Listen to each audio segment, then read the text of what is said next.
Private sector credit fell significantly by 14.7% between January and September. That's according to the Bank of Ghana's latest statistical bulletin on developments in the monetary economy. Joining me via phone is Charles Nixon-Yeboah, his editor at Joy Business.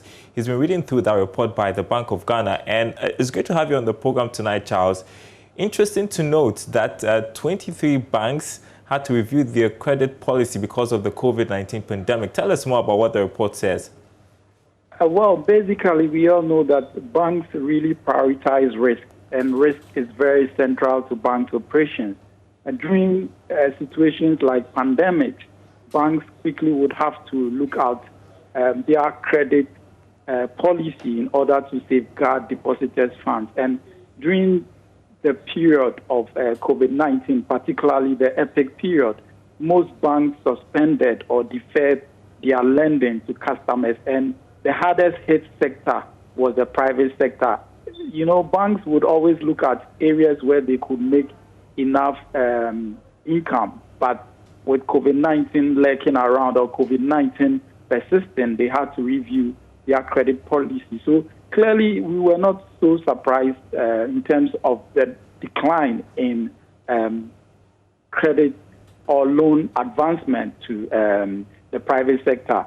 Indeed, it was expected, and banks had to be prudent in lending around that time. What they could have done most was lending to the public sector, i.e. government businesses.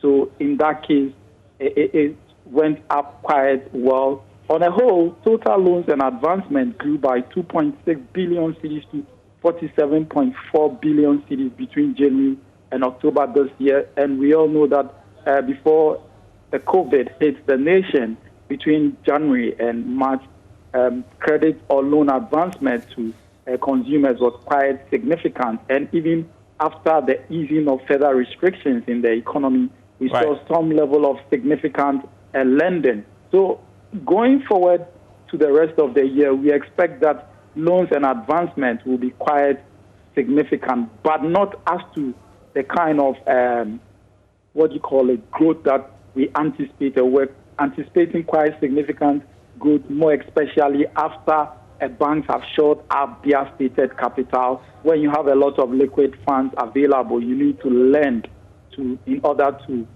gain more returns than pushing most of them into government securities. Government securities will give you quite substantial return, but loans and advancement gives you more return. However, because of COVID, most of the banks had to be careful in terms of lending in order not to create higher impairment or non-performing loans on their books. Darrell.